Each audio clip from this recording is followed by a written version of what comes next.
67 నుంచి 3 లక్షలు తీసుకుని ఒకవేళ కొన్ని కన్స్టిట్యూన్స్ తొలగించిన మాట వాస్తవం కూడా ఉండొచ్చు అన్ని రకాలు.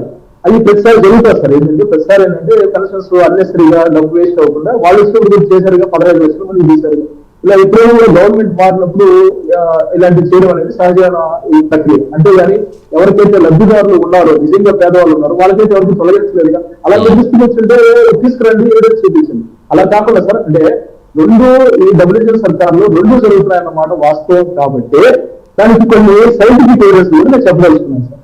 ఏదైతే నేషనల్ గ్రోత్ రేట్ ఏదైతే ఉందో ఈ సంవత్సరం 8.7 గా ఉంటే నేషనల్ గ్రోత్ రేట్ ఒక ఆంధ్రప్రదేశ్ యొక్క గ్రోత్ రేట్ 11.9% గా ఉంది సార్.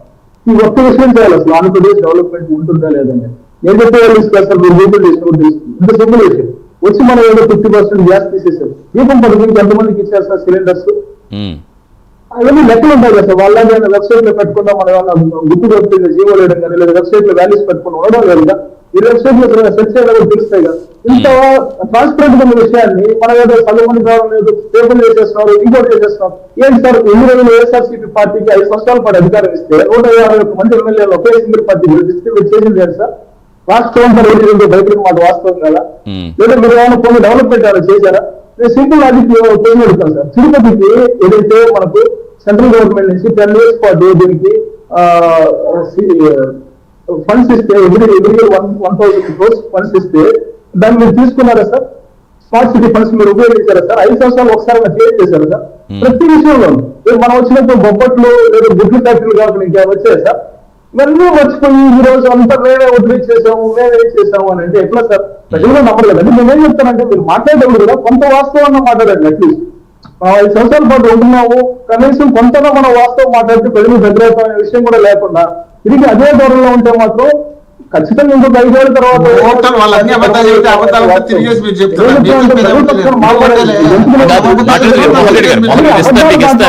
ఖచ్చితంగా మీకు ఉపయోగం ఉంటుంది నా ఉద్దేశం సార్.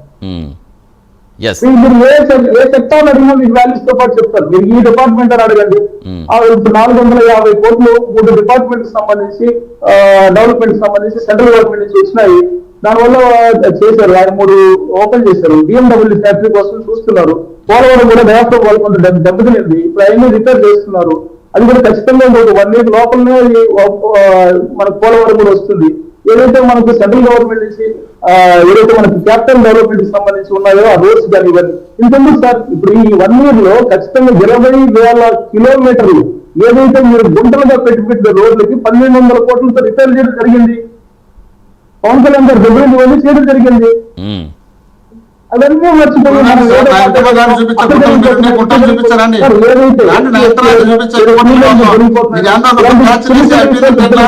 ఖచ్చితంగా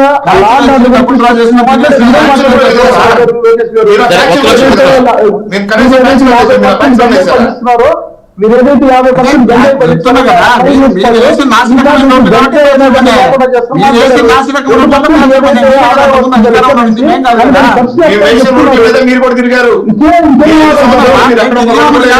మీరేసిన నోట్లు నాసిరకం రోడ్లు మేము వేసిన దాంట్లో మీరు తిరుగుతుండలే. విజయవాడలో వేసిన ఫ్లైఓవర్ మేము వేసిన తిరుగుతున్నారు.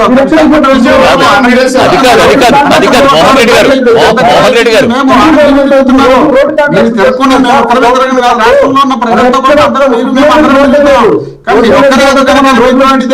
మీరు పెట్టుకుంటే 5 సంవత్సరాల పాటు రోడ్లు లేదు కాబట్టి రోడ్లకి ఇచ్చేస్తారు. మనం 3 సంవత్సరాలు నాణ్యతలేని రోడ్లు వేసినారు కాబట్టి కదా పోయింది. మీరు నాణ్యతలేని రోడ్లు వేసి మీరు డబ్బులు డ్రా చేసుకుంటున్నారు కాబట్టి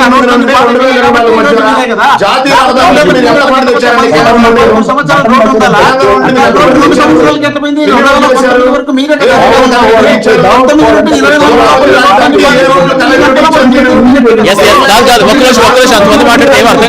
రోడ్లేసి మీరు తినిపోయినారు కాబట్టి ఆ రోడ్లన్నీ పాడైపోయినాయి కాబట్టి మీరు దాన్ని దృష్టిలో పెట్టుకుని మా మీద విమర్శలు చేసి మీరు దాంతో సక్సెస్ అయినారు. అలా కాదు మోహన్ రెడ్డి గారు.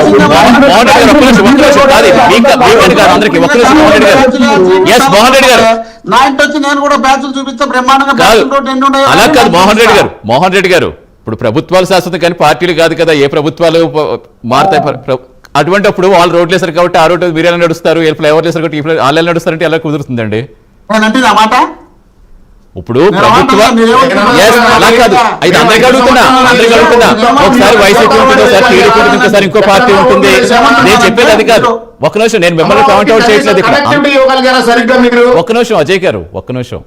ఇప్పుడు ప్రభుత్వంలో అధికారులు ఉన్న వాళ్ళకంటే కూడా ప్రతిపక్ష వాళ్ళకి ఎక్కువ బాధ్యత ఉంటుంది. నిజంగా మీరు కొంతమందికి రాలేదు అంటున్నారు, ప్రశ్నించే హక్కు మీకే ఎక్కువ ఉంటుంది. ఎవరికి రాలేదు? అర్హులైన అలా ఒక నిమిషం, అర్హులైన వారికి ఎందుకు అందట్లేదు? ఒక్క నిమిషం అడగనివ్వట్లేదు. అడిగిందని చెప్పండి మోహన్ రెడ్డి గారు, ఒకసారి అడగనివ్వండి. అర్హులైన వారికి నిజంగా రాకపోతే మీకు ప్రశ్నించే అధికారం మీకే ఎక్కువ ఉంటుంది కదా, విపక్షాలకే బాధ్యత ఎక్కువ ఉంటుంది కదా. వీళ్ళకి రాలేదు అని వాళ్ళు చెప్తున్నా, మీరు అడిగిన దానికే చెప్తున్నా. ఎస్, అధికారంలోకి వచ్చినారు. వచ్చిన తర్వాత వాళ్ళకు మేము ఛాయిస్ ఇవాళ ఏదో ఒక 6 నెలలో సంవత్సరం ఉండి తట్టుకొని చేస్తారేమో చూద్దాం తట్టుకొని ఇవాళ ఇచ్చినాము. ఇచ్చే లోపల ఏం చేసినారు? మా పార్టీ కార్యకర్తలను, నాయకులను, పార్టీ ఆఫీసులను కొట్టడం, కేసులు పెట్టడం, రోడ్లను నరకడం ఇవన్నీ చేసినప్పుడు నాయకుడిగా ఉన్నటువంటి వ్యక్తి మా పార్టీ కార్యకర్తలను కాపాడుకోవాల్సిన బాధ్యత మా పార్టీ నాయకుల పైన ఉంటుందా? మన ఆ ఉండే కార్యక్రమంలో భాగంగానే వెళ్తున్నాడు కదా. ఆయన వెళ్ళేటప్పుడే కదా ఇవన్నీ కూడా సమస్యలు వచ్చినాయి. సమస్యలు వచ్చినప్పుడు ఆ సమస్యను ఎత్తి చూపిస్తుంటే దానికి ఇంకా సపోర్ట్ ఉండే వాళ్ళతో పాటు ఎనుక పక్కన ఉన్నటువంటి ప్రకాశం జిల్లాలో 15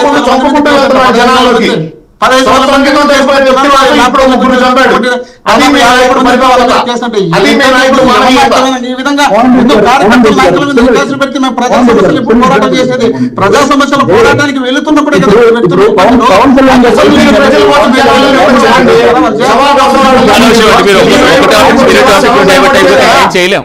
సమస్యలపై ఎప్పుడు మీ నాయకుడు బయటికి రాలేదు.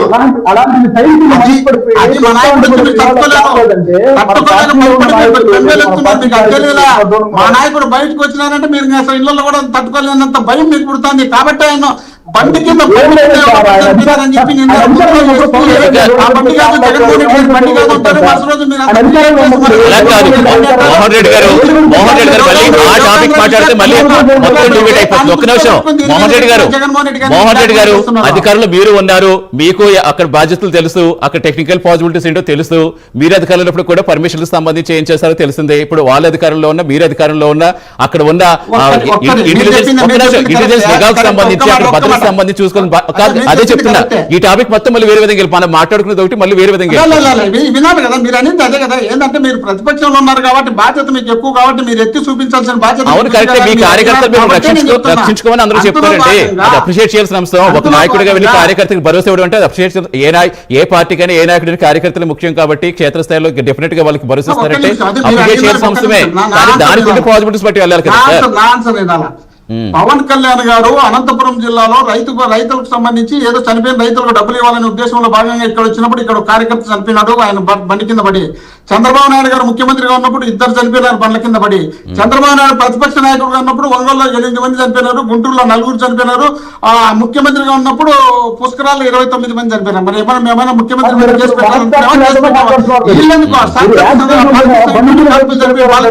ఒక మంచి చనిపోతే చంద్రబాబు నాయుడు గారు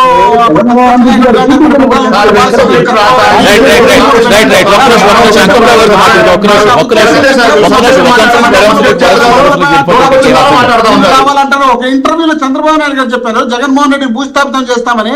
ఇంతకన్నా దారుణమైనటువంటి ప్రతిపక్షాన్ని మాట్లాడే మనుషులు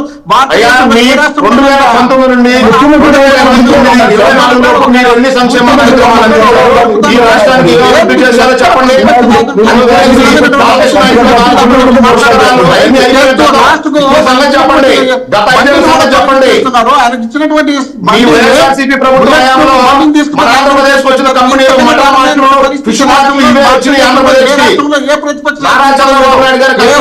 కంపెనీలన్నింటినీ మీ వాటాల కోసం మీ ధనదాహంతో తరిమేశారు. మళ్ళీ ఈ రోజు వచ్చి మళ్ళీ కంపెనీల గురించి మాట్లాడతారు. మటన్ మాట్లాడుతున్నారు మీరు.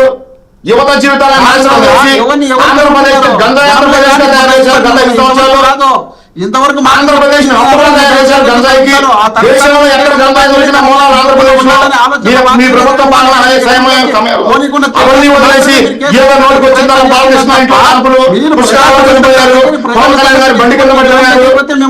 పవన్ కళ్యాణ్ గారి బండి కింద పడినా, చంద్రబాబు నాయుడు బండి కింద పడినా మా నాయకులు ఆగి వాళ్ళ క్షేమం చూసి వాళ్ళ హాస్పిటల్ పంపించారు. సరైన నాయకుడు మా నాయకుడు. కానీ మీ నాయకులు తొక్కుకుంటూ ఉంటారు. దుఃఖంతో వెళ్తాడు. మమ్మల్ని ఇబ్బందులు పాలు జనాలు రమ్ముతామని చెబుతారు మీరు. కత్తులు ఫోటోలు ఎత్తుకొని ర్యాలీలు నిర్వహిస్తారు మీరు. మీరు మాట్లాడుతా ఉన్నారు ప్రజలకి ఏం తెలియజేయాలనుకుంటున్నారు మీరు? రాష్ట్రంలో మనకి చేసిన మంది చెప్పండి. కూడా పట్టించుకునే మీ పరిపాలన సమయంలో రాష్ట్రాలు తీసుకొచ్చిన ఒక కంపెనీ పేరు చెప్పండి, మటకాలతో పాటు ఒక సంస్థ పేరు చెప్పండి. మీరు పనిచేసిన సంస్థలు 100 ఉన్నాయి, నేను చెబుతా. జార్జీ కావచ్చు, లుల్లు మాల్ కావచ్చు, ఫ్రాంక్లిన్ టెంపుల్ కావచ్చు, ఇలా చెప్పుకుంటూ పోతే పదుల సంఖ్యలో కంపెనీలు తరిమేసిన ఘనత మీది. మీ ఎంపీ కియా సంస్థ ఓపెనింగ్ వెళ్ళి అక్కడున్న